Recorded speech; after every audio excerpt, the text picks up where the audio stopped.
Hello everyone, how are you doing? This is MD Tech here with another quick tutorial.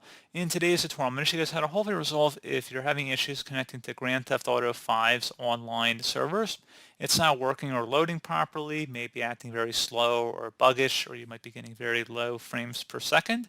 In today's tutorial, I'm going to show you guys how to hopefully resolve that without too much of a hassle, and we're going to go ahead and jump straight into it. So you want to start off by opening up a web browser of your choice. And I'm going to have a link to a Rockstar Games server status support page here.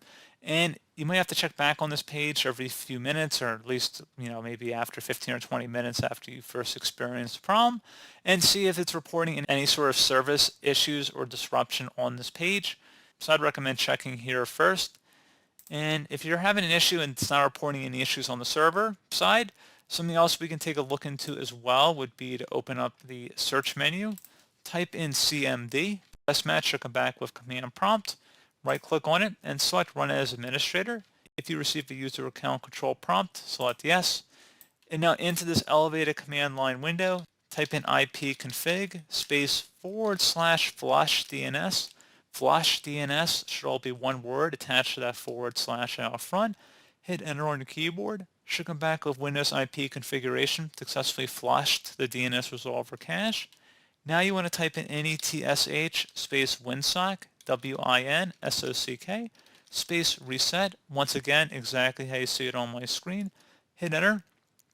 Should come back with successfully reset the winsock catalog.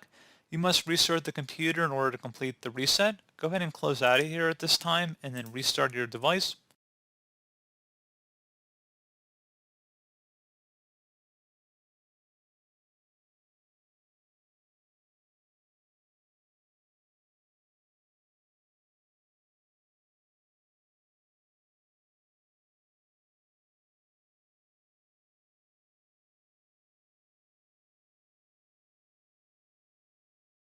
And then hopefully at this point, if you attempt to connect back to the Grand Theft Auto servers, you should be good to go. So as always, thank you guys for watching this brief tutorial. I do hope I was able to help you out, and I do look forward to catching you all in the next tutorial. Goodbye.